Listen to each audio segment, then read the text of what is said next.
Si t'as des réticences à vouloir faire ça chez toi, franchement n'hésite pas, essaye. C'est pas compliqué. Je dirais même plus, avant de faire du placo, fais du panneau à carreler. Les panneaux sont légers, c'est facile à fixer, enfin vraiment bien quoi. Donc ça c'est la bande d'armature étanche que je suis supposé mettre dans tout cet espace-là. Et je viens de me rendre compte qu'il y a 6 mètres. Et avec 6 mètres, je peux faire cette bande-là et cette bande-là.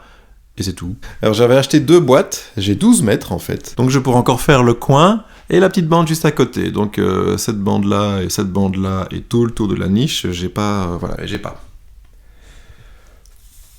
Bon, ben je vais relire un petit peu la doc technique, voir si c'est vraiment obligatoire. Et je vais racheter... Je vais racheter des bandes.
Je sais pas ce qui est le pire, l'état de mes mains ou l'état du sol.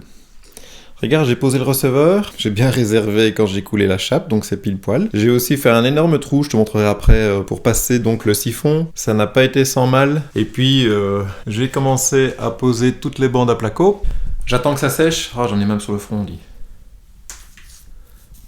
Ouais. Ah, t'as vu ça, le bazar? Eh bien, tout ça maintenant il faut nettoyer. Ah oui, j'ai mis un petit chauffage parce que il fait quand même -6 dehors et ça se ressent ici. D'ailleurs, dans les petites choses que je vais faire, tu vois, j'ai acheté de la mousse expansive pour 2 choses. La première, c'est pour reboucher parce qu'il y a des petits trous tout autour de la fenêtre où il y a un petit peu d'air qui passe et c'est très désagréable. Et aussi pour mettre dans le trou que j'ai dû faire pour le siphon parce que ce siphon doit être posé sur quelque chose. Donc je vais remettre de la mousse pour être sûr et certain qu'il soit bien bloqué et qu'il ne descende pas. Il risque pas de tomber, mais c'est juste pour éviter qu'il descende, tu vois, de peut-être 1,5 cm. Et peut-être que là, ça pourrait poser des petits problèmes par rapport à l'étanchéité.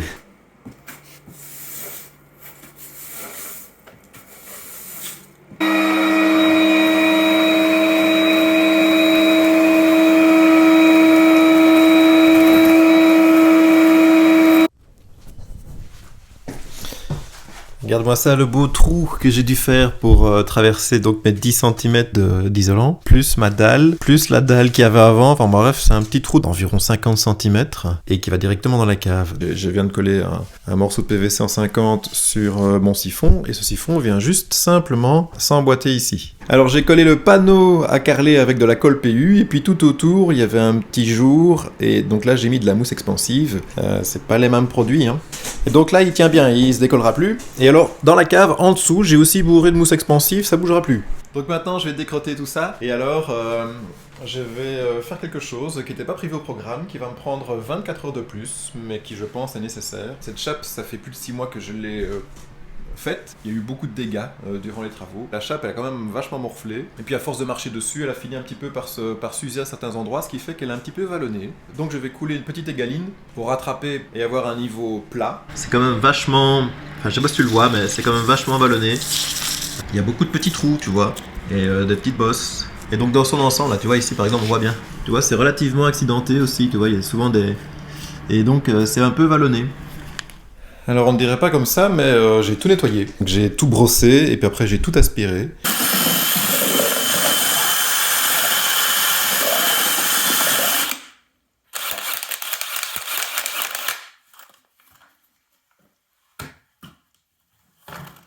Eh bien voilà une bonne chose de faite.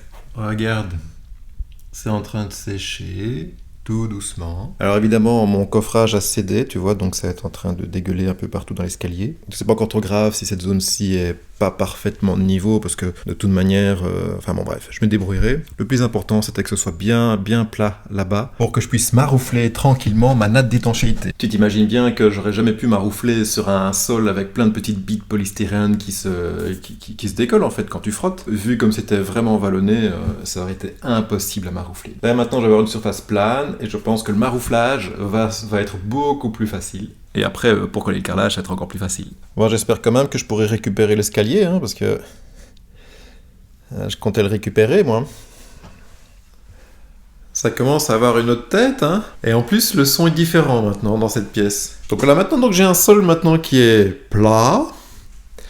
Et je vais pouvoir passer à l'étape suivante. L'étanchéité. Bon, ben maintenant, il faut couper des petits bouts et maroufler tout ça au sol.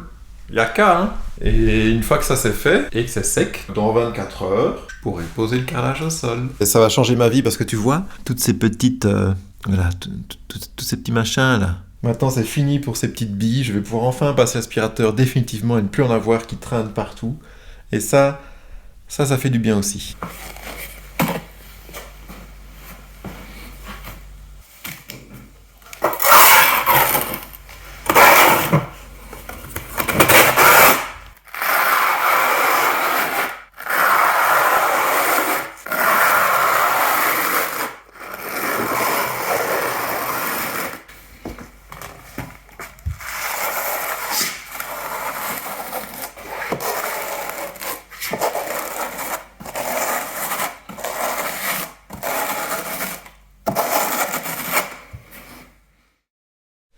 Eh bien là nous sommes le lendemain. Alors tu vois j'ai mis la natte d'étanchéité. Je sais pas comment ils font les autres pour ne pas en mettre partout, mais bon voilà. Il y en a eu un petit peu partout. Et puis j'en ai profité aussi pour faire les bandes à joints, sauf autour de la niche et dans le coin ici. Ça je dois encore le faire, mais je voulais absolument d'abord faire, tu vois, tout le contour périphérique. Alors je te cache pas que le marouflage de cette natte, ça a été pénible. Je suis content qu'il y a que 8 mètres carrés ici. Voilà, j'en ferai pas plus. La difficulté en fait c'est que c'est dur à pousser la colle. Et j'ai utilisé un peigne de 6 mm et je pense qu'il vaut mieux utiliser quand tu mets ta colle un peigne beaucoup plus fin, comme ça tu as beaucoup moins de colle à pousser, tu vois. Pour la prochaine fois je prendrai un plus petit peigne et je prévoirai plus de temps parce que je pensais le faire en une demi-heure, 3/4 d'heure, mais ça m'a pris 3 heures. J'exagère, 2 heures.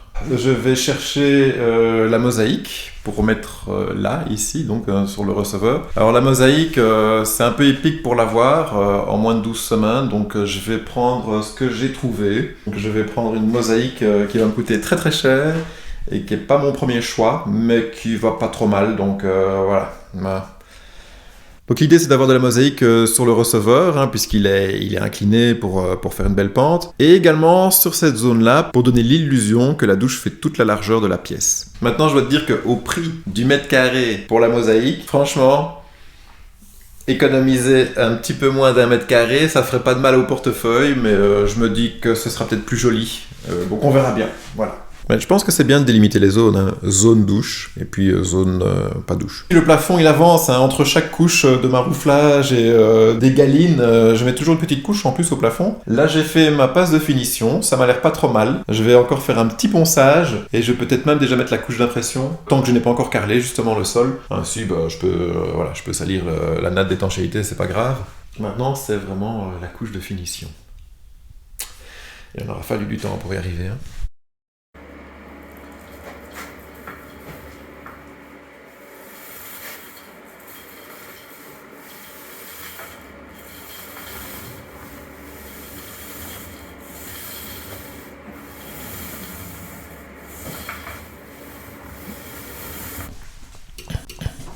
J'ai pris de la peinture qui sèche en 20 minutes. Et là, je viens de faire donc la première couche. C'est pas trop mal. J'ai envie de dire, j'ai pas trop de retouches à faire. Je viens de me rendre compte que j'ai oublié de te filmer la pose de la mosaïque. Voilà le résultat. Avec un plafond bien blanc. Je crois qu'il faudra quand même une 3e couche pour le plafond. Bon. Ça ressemble de plus en plus à une douche, hein. C'est une grande douche. Je crois que c'est la plus grande douche que j'ai jamais eue. T'as vu ça le bazar? Mais elle est chouette. 2 mètres carrés, une petite douche de 1 mètre sur 2 mètres 10 de long. Ça va permettre de pouvoir... Bref, je t'expliquerai plus tard.